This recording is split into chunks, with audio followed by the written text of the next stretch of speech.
दोस्तों आज के स्टूडियो में हमारे पास एक 10 किलोवाट की मोटर है जिसे हम स्टार डेल्टा स्टार्टर के द्वारा रन कर रहे हैं। मोटर का यदि हम फुल लोड करंट देखते हैं, यहां हम क्लैंप मीटर के जरिए मेजर कर लेते हैं। तो यहां आप केयरफुली वॉच कीजिए, 15.2 15.4 एम्पीयर अप्रोक्स यह करंट ले रहा है। बट यदि हम ओवरलोड रिले की बात करते हैं तो ओवरलोड रिले हमने 10 एम्पीयर पर सेट किया है। देखिए मोटर के द्वारा 15 एम्पीयर करंट लिया जा रहा है, बट ओवरलोड रिले हमने 10 एम्पीयर का क्यों लगाया है? यदि हम 15 एम्पीयर के अकॉर्डिंग ओवरलोड रिले को लगाते तो क्या होता, और इसे हमने कम रेटिंग पर क्यों लगाया, इसके पीछे क्या रीजन है, सब कुछ आज के वीडियो में हम समझ लेते हैं। तो आप देख सकते हैं हमारे पास एक स्टार डेल्टा स्टार्टर है और इस स्टार डेल्टा स्टार्टर के जरिए हम एक 10 किलोवाट की मोटर को रन कर रहे हैं। स्टार डेल्टा स्टार्टर में बात की जाए तो ये हमारे पास एक मेन कॉन्टेक्टर है। मेन कॉन्टेक्टर के साथ ही ओवरलोड रिले को कनेक्ट किया जाता है। यह हमारे पास डेल्टा कॉन्टेक्टर है और यह स्टार कॉन्टेक्टर है। आप यदि यहाँ पर ध्यान से देखते हैं तो हमारे पास जो मोटर टर्मिनल है, मोटर टर्मिनल में हमारे पास टोटल 6 वायर्स आते हैं। 3 वायर हमारे पास मेन कॉन्टेक्टर से आते हैं और 3 वायर हमारे पास डेल्टा कॉन्टेक्टर से आते हैं। ठीक है, इस कॉन्सेप्ट को आपको याद रखना है। ठीक है, 6 वायर आ रहे हैं, 3 मेन कॉन्टेक्टर से और 3 डेल्टा कॉन्टेक्टर से। वीडियो में आगे बढ़ने से पहले एक इंपॉर्टेंट इन्फॉर्मेशन आप सभी के साथ शेयर करना चाहूंगा।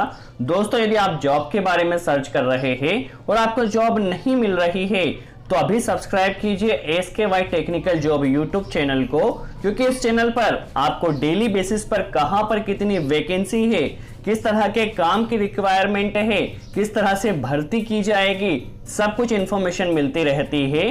साथ ही साथ इस चैनल पर आपको उस कंपनी के HR के नंबर भी मिलते रहते हैं जो आपका वहां पर इंटरव्यू लेगा, जिससे आप क्लियरली बात कर सकते हैं सर वहां पर किस तरह के जॉब की रिक्वायरमेंट है, कितनी पोस्टिंग है, सब कुछ आप डायरेक्ट HR से बात कर सकते हैं। तो यदि आपको जॉब की रिक्वायरमेंट है तो SKY technical job YouTube channel को जरूर सब्सक्राइब कीजिए। चलिए अब हम हमारे टॉपिक पर आते हैं। सबसे पहले हम क्या करते हैं, इस मोटर के द्वारा कितना करंट लिया जाएगा, मोटर का FLC करंट कितना रहेगा समझ लेते हैं। देखिए हमारे पास 10 किलोवाट की मोटर है। 10 किलोवाट का FLC करंट देखा जाए तो सिंपल सा है, हमें 1.7 से मल्टीप्लाई कर देना है। 1.7 से हम मल्टीप्लाई कर देते हैं तो हमें यहाँ पर किलोवाट टू एम्प कन्वर्जन हो जाएगा। तो जो 10 किलोवाट की मोटर है उसका जो फुल लोड करंट रहेगा वो 17 एम्पियर रहेगा। जब आपकी मोटर फुल लोड पर रन करेगी तो 17 एम्पियर रहेगा। बट अभी आपने देखा हमारे पास जो मोटर है वो 15 और कुछ एम्पियर करंट ले रही है, क्योंकि अभी हमारी मोटर फुल लोड पर रन नहीं कर रही है, नॉर्मल लोड पर रन कर रही है। जब मोटर फुल लोड पर रन करेगी तो उसका मैक्सिमम करंट 17 एम्पियर रहेगा। ठीक है, तो ये हमने मोटर का FLC करंट निकाल लिया। बट अभी आपने देखा हमारे पास 10 किलोवाट की मोटर को रन करने के लिए जो ओवरलोड रिले लगाया है वो हमने 10 एम्पियर पर सेट किया है। तो ऐसा क्यों किया है हम समझ लेते हैं। यदि दोस्तों आप एम्पियर को सर्किट ब्रेकर के इनपुट पर नापते हैं जिस तरह से हमने मेजर किया था, तो यहाँ पर आपको फुल लोड करंट नजर आएगा जो आपकी मोटर के द्वारा लिया जा रहा है। बट यहाँ पर देखिए, यहाँ पर भी आप यदि MCB का आउटपुट पर भी करंट को मेजर करते हैं तो यहाँ पर भी आपको फुल लोड करंट ही नजर आएगा, या आप इसे सिंपल सा कह सकते हैं लाइन करंट नजर आएगा। ठीक है, ये हमारे पास लाइन करंट यहाँ पर नजर आएगा। बट ओवरलोड रिले को आप देखिए, ओवरलोड रिले को हमने कहाँ लगाया है, मेन कॉन्टेक्टर के आउटपुट पर। और यहाँ पर भी देखिए, यहाँ से भी 3 वायर आ रहे हैं, यहाँ से भी 3 वायर आ रहे हैं। तो मतलब यहाँ पे हमारा जो एक फेज गया था वो यहाँ पे 2 भागों में डिवाइड हो गया है। 2 भागों में डिवाइड होने के कारण जो एम्पियर है वो एम्पियर भी डिवाइड हो गया है। अब ओवरलोड रिले के आउटपुट में जो हमें एम्पियर मिलेगा वो लाइन करंट ना होकर फेज करंट मिलेगा, क्योंकि यहाँ पर देखिए जो हमारा एक फेज था, यहाँ पर सिंगल फेज, वो यहाँ पर देखिए 2 भागों में डिवाइड हो गया। तो जाहिर सी बात है करंट भी डिवाइड होगा। तो जो फुल लोड करंट 17 एम्पियर जो इसका फुल लोड करंट है उसका यहाँ हमें कितना एम्पियर करंट मिलेगा, तो इसका सिंपल सा कॉन्सेप्ट है, यहाँ हमें जो करंट मिलेगा वो फेज करंट मिलेगा। आपको ध्यान रखना है ओवरलोड रिले को आपको जो सेट करना है वो फेज करंट के अकॉर्डिंग सेट करना है। यदि आप फुल लोड करंट के अकॉर्डिंग 17 एम्पीयर पर सेट कर देते हैं तो इतना करंट तो यहाँ पर फेज करंट में कभी जाएगा ही नहीं और आपकी मोटर वहां पर जल भी सकती है। चलिए हमें ओवरलोड रिले को कितने पे सेट करना होगा समझ लेते हैं। देखिए अभी हमने देखा कि 17 एम्पीयर का फुल लोड करंट है जो कि हमारा लाइन करंट रहेगा। अब यहाँ पर हमारे पास फेज करंट है तो फेज करंट के लिए आपका जो FLC करंट है इस FLC को आप √3 से डिवाइड कर दीजिए। यदि आपको √3 में कंफ्यूजन होता है तो 1.732 कर दीजिए।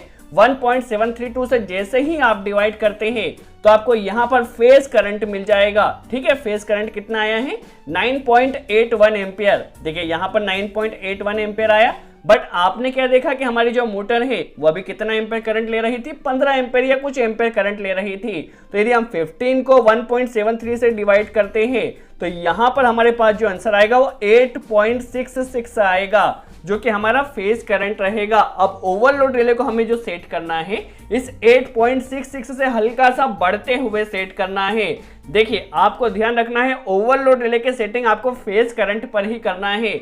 यदि आपने लाइन करंट पे या FLC के अकॉर्डिंग कर दिया स्टार डेल्टा स्टार्टर में तो आपकी मोटर 100% वहां पर चल जाएगी क्योंकि आपका ओवरलोड रिले वर्क नहीं करेगा, वहां पर इतना फेज करंट आएगा ही नहीं जिससे ये ओवरलोड रिले ट्रिप हो सके। तो आपको स्टार डेल्टा स्टार्टर में यदि आपने ओवरलोड रिले को मेन कॉन्टेक्टर के आउटपुट पर लगाया है तो आपको जो यहाँ पर ओवरलोड रिले के सेटिंग करना है वो FLC से 1.732 से डिवाइड कर दीजिए।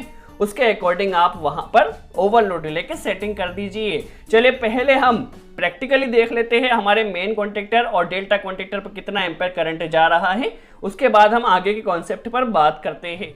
देखिए दोस्तों, सबसे पहले हम सर्किट ब्रेकर पर एम्पेयर ले लेते हैं। तो 10 किलोवाट की मोटर है तो ये अप्रोक्स 15.8 एम्पेयर करंट ले रही है जो कि लाइन करंट है। ठीक है, सेकंड फेज में भी हमने देखा तो फुल लोड करंट से कम एम्पेयर ले रही है। ठीक है, यदि हम ओवरलोड रिले के आउटपुट में चेक करते हैं, चलिए चेक कर लेते हैं। यहां हमें जो करंट मिलेगा वो फेज करंट मिलेगा। ठीक है, √3 से डिवाइड होकर 8.4 एम्पेयर यहां आपको नजर आ रहा है। चलिए एक बार हम डेल्टा कॉन्टेक्टर में भी देख लेते हैं। डेल्टा कॉन्टेक्टर में भी इतना ही करंट रहेगा। जो हमारे पास लाइन करंट था वो यहां पर डिवाइड हो गया है दोनों ही कॉन्टेक्टर पर। अब यदि यहां पर हमने FLC करंट के अकॉर्डिंग यहां करंट को सेट कर दिया तो इतना एम्पेयर करंट तो कभी जाएगा ही नहीं। देखिए यहां पर एम्पेयर एक बार फिर से देख लीजिए, 15 पॉइंट कुछ आ रहा है। तो जब भी आपको ओवरलोड रिले की सेटिंग करना तो पहले आप यहां मैन्युअली मेजर कर लीजिए मोटर के द्वारा कितना एम्पेयर करंट जा रहा है, उसे बढ़ता हुआ सेट कर दीजिए। तो आपने देखा हमारे पास जो ओवरलोड रिले के आउटपुट से जो करंट फ्लो हो रहा है वो 8 पॉइंट और समथिंग कुछ करंट फ्लो हो रहा है। तो इसी के लिए हमने यहाँ पर ओवरलोड रिले को 10 पर सेट किया है। बाय द वे, यदि आप इस ओवरलोड रिले को किसी कॉन्टेक्टर में क्या होता है, यहाँ पर कॉन्टेक्टर के इनपुट पर भी कनेक्ट कर दिया जाता है। यदि आपने ओवरलोड रिले को इस कॉन्टेक्टर के इनपुट पर कनेक्ट किया है या किसी भी मॉडल के कॉन्टेक्टर के इनपुट पर कनेक्ट किया है तो फिर आपको ओवरलोड रिले की जो सेटिंग करना होगी वो लाइन करंट के अकॉर्डिंग करना होगी या जो आपका FLC करंट है उस FLC के अकॉर्डिंग करना होगी। बट यदि आपने ओवरलोड रिले को मेन कॉन्टेक्टर के आउटपुट पर लगाया है तो फिर आपकी जो करंट की सेटिंग रहेगी वो फेज करंट पर रहेगी। इससे आप बिल्कुल ध्यान रखिए। यदि आप FLC करंट के अकॉर्डिंग मेन कॉन्टेक्टर के आउटपुट पर ओवरलोड रिले लगाया है और आपने यहाँ FLC के अकॉर्डिंग सेटिंग कर दी तो आपकी मोटर वहां पर जल जाएगी। यदि आप मेन कॉन्टेक्टर के इनपुट पर इस ओवरलोड रिले को लगाते हैं तो फिर आप लाइन करंट के अकॉर्डिंग वहां पर सेट कर सकते हैं। सो आई होप आपको कॉन्सेप्ट क्लियर हुआ हो कि स्टार डेल्टा स्टार्टर पर हमें ओवरलोड रिले की सेटिंग कितने पर करना चाहिए। यदि वीडियो अच्छा लगा हो तो लाइक का बटन जरूर प्रेस करें। कोई डाउट हो तो कमेंट्स में जरूर पूछे। सो आज के लिए इतना ही।